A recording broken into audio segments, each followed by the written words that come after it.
All right.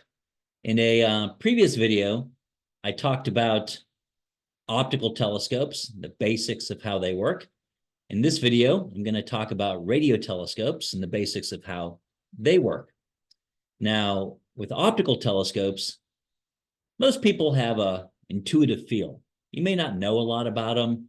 You may not know a lot about optical astronomy, but you at least have a basic intuition about them. Most college campuses have optical telescope of at least moderate size. Many individuals have their own personal optical telescope, but no one has a radio telescope, very few people. And it's usually not people, it's usually not colleges or universities, it's usually governments that run these things. They're big, they're expensive, and you just don't have an intuitive feel for them as an astronomical instrument. So this video, I'm going to tell you a little bit about radio telescopes and how they fit into Skynet. So let's start with this figure right here. This is the transparency of the atmosphere at different wavelengths. You can see the visible band right here. And one thing you may not be aware of, it's very small. The visible band, the part of the electromagnetic spectrum that we can see with our eyes is very small. All these things outside the visible band, you can see them here: X-rays, ultraviolet, infrared, microwaves, radio, and gamma rays off on the left. Beyond the X-rays, you have gamma rays.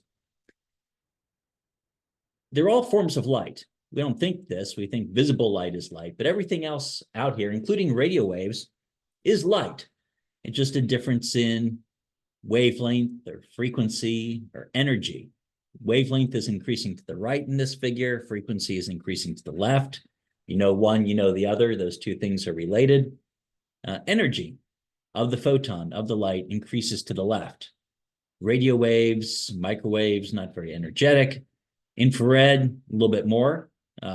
Heat. And then you got the visible light, and beyond that, you have ultraviolet, energetic enough to give you a sunburn. Beyond that, X-rays, energetic enough to penetrate your skin, but not your bones. And beyond that, gamma rays, very energetic. So it's all light, just different properties. Now here we can see the transparency of the atmosphere. If you go to the high frequencies on the left, the short wavelengths, it doesn't make it through. And that's good, because that light is so energetic, it can be damaging biologically. Even the ultraviolet that does make it through can burn your skin. You go all the way out to X-rays, it can penetrate your skin, not your bones. And that's why doctors use it for imaging. And then you have the visible window here. Oh, I should say, it does make it through the atmosphere because of the ozone. The ozone protects us. Then you have the visible window. And it's no coincidence that our eyes work in this band where light makes it through the atmosphere. If our eyes worked at some other wavelength, let's say out here in the X-rays, then everything would be dark, and that's evolutionarily disadvantageous. Our eyes would not have evolved to work in a part of the spectrum where there's no light to be seen, because it doesn't make it through the atmosphere. So there's this optical or visible window. Our eyes evolved to it to give us maximal survival advantage. Now, beyond that, you can see that there are some wavelengths in the near infrared that make it through, and we do some ground-based astronomy there. But beyond that, there's this gap here where light doesn't make it through. It was ozone that blocked us at high frequencies. Here it's water vapor, carbon dioxide, and diatomic oxygen in different parts in this gap between the mid-infrared, far infrared, and going into the microwaves. It just blocks it. A lot of these are greenhouse gases, so they block the light going back out too, block the heat going back out. Then you have the microwaves, which are really a form of radio wave, just short wavelength, high frequency radio wave, and then you have the traditional radio. And you can see from this plot from about 1 centimeter in wavelength out to about 10, 20 meters. That's another ground-based window. There are essentially two windows that you can do astronomy from the ground, Anything else, you have to go to space. And I should say beyond 20 meters, you have the atmosphere is opaque again, not really because anything in it, just the waves are so long, they skip off the ionosphere. Okay, so let's focus on this radio window. This is currently Skynet's only radio telescope, the 20-meter diameter radio telescope at Green Bank, West Virginia. It's been part of our system since about 2010 or so. Currently, we've jammed this radio telescope into a software system designed to schedule optical telescopes. But thanks to recent funding from DoD STEM, we are building a whole new Skynet, Skynet 2, which will hopefully be deployed soon, and optical and radio treated equally in Skynet 2. And we'll be adding a lot more radio telescopes now that we'll have a system really designed for it. But at the moment, we have this, and it's a great telescope. The reflecting surface is 20 meters in diameter. It's about twice the diameter of the world's largest optical telescope. It's about 6 stories tall, 150 tons. And you'll be putting commands into Skynet that just move it around to take all sorts of observations of the invisible universe. Using this will make the invisible universe visible. It's kind of cool. Now, I said we're expanding. It's part of our DoD grant. We'll be integrating other radio telescopes, starting with these 3 in Australia. You got the 30-meter, it's in the mainland on the left. And then on the island of Tasmania, you can see the 26-meter on the right in the distance and the 14-meter in the foreground. And University of Tasmania is building new data processing systems that will be going on the back ends of all of these telescopes and connected to Skynet. The 14-meter in the foreground, they're also doing a lot of antenna work, kind of bringing this scope back to life. And Skynet's going to have a fair fraction of the time, about half the time on this telescope. And so this will be a workforce for us in the Southern Hemisphere. And other telescopes are being integrated as well in North Carolina, possibly elsewhere. Okay. Now, radio telescopes. In some ways, they're similar to optical telescopes. In other ways, they're different. Let's talk about the similarities first. The surface there is parabolic, as the label suggests. And with optical telescopes, at least high-quality optical telescopes, the reflecting surface is also a parabola. That's the shape you need if rays are coming in directly from space. That's the shape you need to bounce off of for the rays to all focus at a single point. And that's the prime focus point, and that's where we have a receiver. Some optical telescopes, they put their cameras up there at prime focus. Other ones, they'll have a mirror redirecting the light elsewhere. But it's the same idea. The light bounces off the reflecting surface, the parabola, to some detector. Now, you may say, well, optical telescopes are mirrors, shiny, and this is not. This looks like a satellite dish. In fact, it's very similar technology as a satellite dish. The reflecting surface only has to be smoothed to about 1/10 of the wavelength of the light that you're trying to bounce. And optical wavelengths in the middle of optical is about 500 nanometers. Well, let's just say optical is hundreds of nanometers. Then your mirror has to be smoothed to about tens of nanometers. And that means a mirror. Your reflecting surface has to be a mirror and shiny. Here in the radio, this telescope looks at 21 centimeters. So about 20 centimeters, so divide by 10, it only needs to be smoothed to about 2 centimeters. And you don't need to have a polished reflective mirror for this. It just needs to, you can take sheet metal and bend it to that accuracy, and that's what this is. So it doesn't need to be shiny, but it is a mirror. Okay. And then it, as I said, it bounces the light, radio light, up to the receiver. And the receiver is different from an optical telescope's receiver. Basically, in there, you just have a metal bar. or two perpendicular metal bars to get two polarizations. The waves go past this metal bar, and as they go past, they shake electrons in the metal bar, and that's an alternating current, which you can then detect and greatly amplify. You have to greatly amplify it because these radio waves coming from distant parts of the universe are incredibly, incredibly weak. When it snows on the telescope, a falling snowflake striking the surface of the telescope delivers more kinetic energy than the energy you receive from the radio waves. So it really needs to be amplified, and then you can detect it and process it. Okay. Now let's talk about some of the big differences. First of all, you can do radio astronomy during the day. So you can't do that at visible wavelengths with optical astronomy because the sun, that sunlight, gets scattered all over the place. The blue light in particular. Basically, shorter wavelengths scatter preferentially. If the wavelength is about the same size as the particles in the atmosphere, the particles will bounce it all around. And in the visible, red is the longer wavelength, blue is the shorter.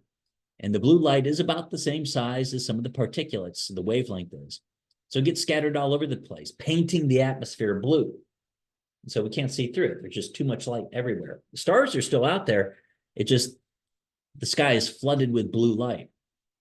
The red light on the other side of the visible spectrum also is scattered around, not as much. And you go into the infrared and scattered even less. The microwaves less, and the radio, nothing at all. In fact, the microwaves, nothing at all. It's almost like there's no atmosphere. To the radio wave, it doesn't get blurred or scattered around by the atmosphere. I mean, we could have no atmosphere, and it'd be exactly the same to the radio waves. The radio waves are so big. Again, think about our telescope observing around 20, 21 centimeters. There's nothing in the atmosphere that big to scatter it, so it just comes straight in. Now, at radio wavelength, the sun is still incredibly bright. That bright light, radio light, doesn't scatter all over the place. So the radio sky remains dark, and you can observe other things during the day. So you can observe day and night. Now, there's some things that can shut you down in the radio, and they are lightning. As you can guess, these telescopes are, put up a picture of the scope again. These scopes are giant lightning rods. So yeah, if there's a lightning storm, you stop operations. High winds. That dish is huge. It's a giant wind sail, and if the winds get too strong, it will push it around, ruining your observations. Snowfall. Snowfall, snow collecting in the dish changes its shape, and things won't bounce as well. Also carries a lot of weight. They normally put these in a special stow position so the snow falls off it. And if there's any ice, they point it towards the sun afterwards so the sun can help melt it off. And finally, maintenance. These things are complicated and expensive. As I said, most universities don't have them. Too expensive for a university. They're typically run by governments, radio telescopes. And there just have to be staff. These things break typically, this one on average, maybe about 2 times a week, they have to take it off for maintenance, tuning up, repair, etc. Each radio telescope is different from every other one. Each one's a one-off, and you have to have staff. So it's not just a piece of hardware, it's salary positions as well. They're very expensive. So maintenance. So those are things that can shut it down, day or night. Now, I said they can observe during the day. There is one exception. If you're observing something faint, yes, you can do it during the day. There's a chance it'll be screwed up. The sun is very bright, and although it doesn't scatter its radio waves all over the sky, sometimes those radio waves can bounce off of these support structures, diffract off of them up into the receiver, messing up your observation. It's all about the geometry of where the scope's pointed, where the sun is, but sometimes that can mess up your observations. So if you're observing something faint, like Jupiter in Module 1C, we will tell the telescope to wait until the sun goes down, just to make sure that doesn't happen. Though, you can see it during the day as well, almost all the time. All right, that's one way. They're different. You can use them during the day. Another way, a downside, is the angular resolution of these scopes. Actually, let me go back here. So at optical wavelengths, stars are blurred out by about an arc second or more, depending on the quality of the sight, by the atmosphere. The light comes in the atmosphere scatters it around, making about a 1 arc second, 2 arc second blur. Now, radio waves, the atmosphere is not a problem. It doesn't blur you out at all. And so you may think the imaging would be perfect, but it's the opposite of perfect. And radio telescopes, single dish radio telescopes like this one, make very blurry images, not because of the atmosphere, but because of the optics. Even Hubble and Webb above the atmosphere have limitations due to the optics. Light waves are waves, and waves bounce off surfaces just fine, but they don't deal well with edges. And any telescope has an edge, and that causes it to blur. There's no way around it. Now, here's an equation for how much blurring you get. Theta is the amount of blurring. And often you see it's, instead of 70 degrees, 1.22 radians. Here, I put in degrees. 1.22 radians is 70 degrees, okay? So the amount of blurring depends on two things, the wavelength and the diameter. The bigger the wavelength, the more the blurring. The smaller the diameter, the more the blurring. Now, radio telescopes are bigger than optical telescopes, so that helps a little bit. But radio waves are huge. Again, optical light is hundreds of nanometers. Radio light, typically centimeters, tens of centimeters. And that's just ginormous. And so you get a lot of blurring. For example, with our telescope, we'll be observing around 20 centimeters, and the diameter is 20 meters. So lambda over d, 20 centimeters over 20 meters, that's 1 in 100 centimeters in a meter. And so 0.01 times 70, 0.7 degrees. So a radio telescope blurs things out to 0.7 degrees. That is huge. A degree may not seem like much, but it's kind of like, it's like me taking my glasses off and I look around my classroom and I can see heads, but I can't see eyes, noses, mouths. Everything's just way too blurry. I take my glasses off, and not for angular resolution reasons, for focus reasons, I can't see squat. Everything's blurred out. And that's using a single dish radio telescope, same deal. So it blurs it out by almost a degree. Our optical fields of view for Skynet telescopes are typically 15 arc minutes, 10 arc minutes, 15, 20 arc minutes, and there's 60 arc minutes in a degree. So an entire field of view, the whole picture, is smaller than the blurring scale in the radio. And then in that optical picture, the stars are blurred out kind of on a 1 to 2 arc second scale. And there's 60 arc seconds in an arc minute and 60 arc minutes in a degree. So an example, this is the Eagle Nebula. You've all seen pictures of the Eagle Nebula, famous Hubble picture, the pillars of creation. This is imaged with our 20-meter radio telescope. That blob in the middle is the Eagle Nebula. It just completely blurred out. We have no detail. What we have is a detection. Here, this is a picture of the invisible universe. Using the telescope, we made the invisible universe visible, which itself is kind of cool. And the fact that we see something there tells us that there's something going on physically making radio waves in that nebula. So it provides great extra information. It just doesn't provide detailed angular structures. Here's the Eagle Nebula. This is a picture made from prompt in Chile, Skynet telescope, supplemented with archival and space-based stuff from NASA. Cool picture. I love this picture. But here's the scale. It sits right there. Again, the blurring scale on the radio is bigger than the entire field of view in the optical. So we want detail, we do that in the optical, but we want a greater physical understanding. The radio can be very useful. Now we can, of course, image on bigger radio scales.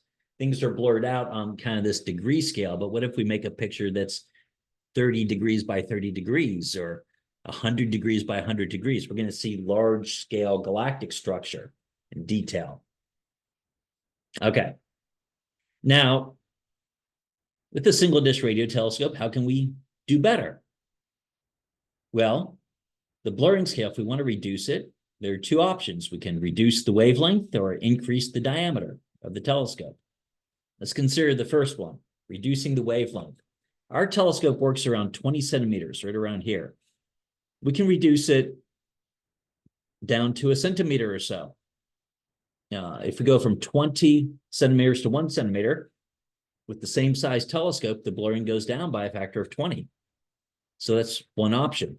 And some of the telescopes we're putting on Skynet observe all the way down at 3 centimeters. So that's a factor of 7-ish improvement, and we'll be able to make higher precision, higher resolution images. But sometimes you have to observe at particular wavelengths. The reason that we observe at 21 centimeters is cold neutral hydrogen emits at 21 centimeters. And if you want to study cold neutral hydrogen, the most abundant thing in the universe, that's the wavelength you have to use. And you can't do better. You can't change the wavelength to improve the resolution. What you can change is the diameter. You can build them bigger and bigger. And that's why radio telescopes are so big. We're trying to counteract this terrible resolution caused by the long radio wavelengths. Well, how big can you make it?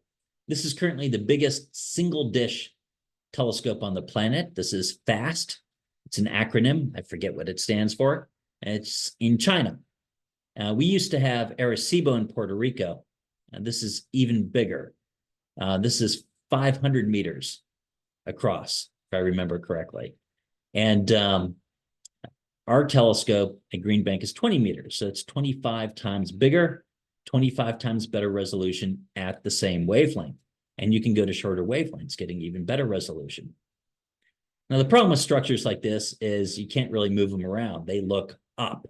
There is a receiver floating here. It's attached to all these towers. It's kind of hard to see. And you can pull the receiver one way. Like you could pull it over here and use this side of the telescope to look over here. Pull it over here and use this side of the telescope to look over there. So you do have a little bit of pointing capability, but not a lot. Okay. Well, can you do better? This is as big as you can build them right now. Well, you could do something called interferometry. And this is a fancy science. I'm not going to get into it. It's really tricky. You don't just point the telescopes and shoot. You have to build up the image slowly under all sorts of different configurations. This is the VLA, Very Large Array in New Mexico. Many of the detailed radio pictures that we'll look at throughout this course come from this array. It's 27 dishes, each about the size of our 20 meter at Green Bank.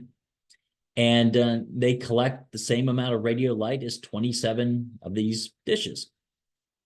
But they have greater angular resolution. If you connect them in the right way, you can get resolution equivalent to a telescope as big as their spacing. So a telescope as big as this whole structure. And you see these tracks here? You can move them.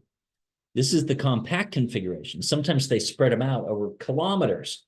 It acts like a telescope that's not 20 meters across, but kilometers across. And that greatly improves the resolution, no matter what wavelength you're using. Then you can do even better. There are radio telescopes all over the world. Take some of the best ones, and they take observations at the same time, recording to tape with careful timestamps and whatnot. And you can combine it after the fact, doing the interferometry after the fact, and it acts like a telescope as big as the entire planet. And you do that, and you can get the best angular resolutions in all of astronomy, even better than optical. Because, yeah, it's a longer wavelength, but it's a huge diameter. Some of these were given advanced detection technology and called the Event Horizon Telescope. You may hear about it in the news periodically. A number of years ago, it made a big splash. It made the highest angular resolution picture ever taken. And I know it looks blurry, but it's really, really far away. Look at it with any other system and it's a total blur. This is a supermassive black hole in Virgo A. It's a big cannibalistic galaxy at the center of the Virgo cluster. We live off in the outskirts. At the center, it's crowded and the galaxies run into each other. This is the big one in the middle, so it's gobbling up galaxies all the time, and the gas rushes down to the center where it's grown a really big black hole. What's cool about this one is you can actually see the black hole. First time we've ever imaged an event horizon. It just takes really, these event horizons are small. This one's about the size of the solar system, a little bit bigger, but it's so far away that it's angularly tiny. So you needed this global network to image it. And it verifies Einstein's theory. Einstein said there'd be a region where the gravity is so strong that even light cannot escape and will appear as a dark hole. And here we see it, and here you see the matter around it falling in. So pretty cool.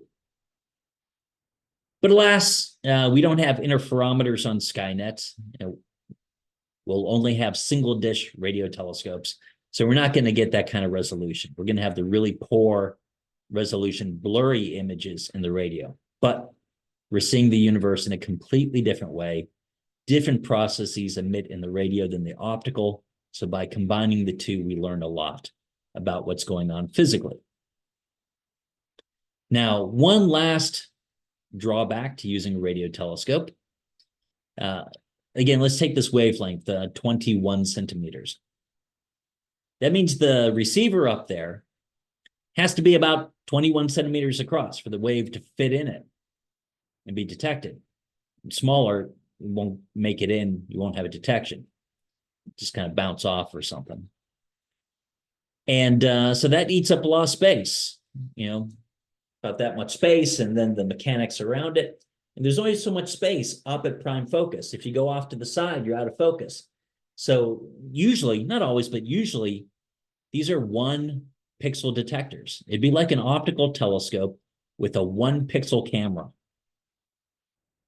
So, what do you do with such a thing? You can't just point and make a picture in a single pointing. Now, even with this 1 pixel camera limitation, there are some pretty impressive things you can do. Timing, spectroscopy, and mapping. That's the 3 categories. So timing. If something's varying in the radio sky, and things vary a lot in the radio sky, much more than the optical sky. The optical sky, yeah, there are variable stars, but you look up with your naked eye and it looks calm and never changing. The radio sky, lots of things are changing. Most of the processes that make radio waves kind of violent, and the conditions for having a violent occurrence are fairly unstable. And so radio brightnesses are changing all the time. Now, this is a particular example. This is a pulsar. This was observed with the 20 meter. It's a dead remnant of a massive star, more massive than the sun, but squished into a size of a small city. This one's rotating about once a second. Imagine the dynamics of that. And we'll study it later in this course. But every time a bright spot rotates towards us, we get a pulse. And with this radio telescope, you just point there and receive the radiation. It reads out on a time scale of like a millisecond. Now, optical cameras take multiple seconds to read out. And so you can observe on a really fast cadence. So timing is important. Spectroscopy. This is when you bring in the light, radio light, and measure how much do you have at each frequency.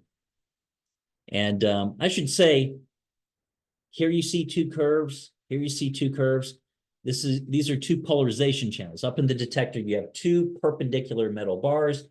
One detects the waves moving like this, one detects the waves moving like that. So you get two polarizations, like automatically.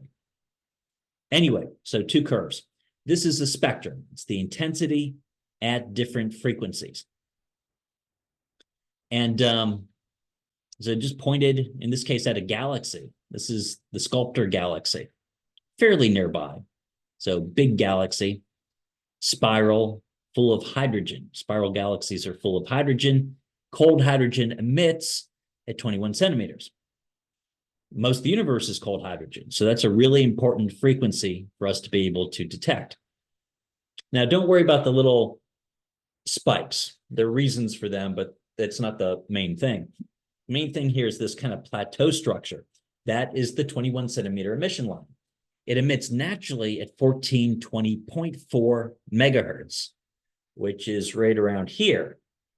The fact that we see the emission line shifted to lower frequencies, longer wavelengths, means it's redshifted. It's moving away from us. And see how broad the line is. That's because we're looking at the whole galaxy. And the telescope's field of view is, the blurring scale is huge, 0.7 degrees. The whole galaxy fits in there. So we see the side that's moving towards us, and that light gets blue shifted, and the side that's rotating away from us, and that's gets red shifted. And so the width of it tells us about the rotation, and the placement tells us about its motion relative to us. So lots of kinematics, motion you can get from a spectrum. And so polarization, spectroscopy, optical telescopes do that too, but it's tricky. You got to buy or build really expensive, tricky equipment. In the radio, polarization's easy. We'll look at that with pulsars. Spectra, easy. In fact, every time you point the thing and collect data, you're getting a spectrum for free without specialized equipment. So those are nice properties in the radio. Finally, mapping. It's a 1 pixel camera. What if you want to make an image? You got to move that pixel around. These are just some different patterns. On the left, we have what's called a raster pattern. In the middle, it's a nodding pattern. On the right, it's a daisy pattern, good for mapping sources. Skynet does the one on the left and the one on the right. I still want to do more testing of the daisies, so we're going to use rasters for the time being. And so you move the telescope around, collecting data as you go. It's called an on-the-fly mapping, OTF mapping. You don't stop, you just collect the data as you're moving. And you do this, and with fancy algorithms, and we've built, I think, the best algorithm out there for turning single dish maps into images, because it's actually kind of subtle and tricky, and we'll learn more about it later, but you can fill in the gaps and remove bad data and data that's contaminated by transmissions from civilization and all sorts of other defects. With an optical telescope, you get all the pixels at once. Here, you're moving it around and conditions can change as you're collecting the data. Makes it kind of tricky. But we have, I think, the best algorithm, the Skynet algorithm, and we can turn a raster map into an image, again, making the invisible universe visible. Okay, so that's our introduction to radio telescopes on Skynet, and the things you can do with them.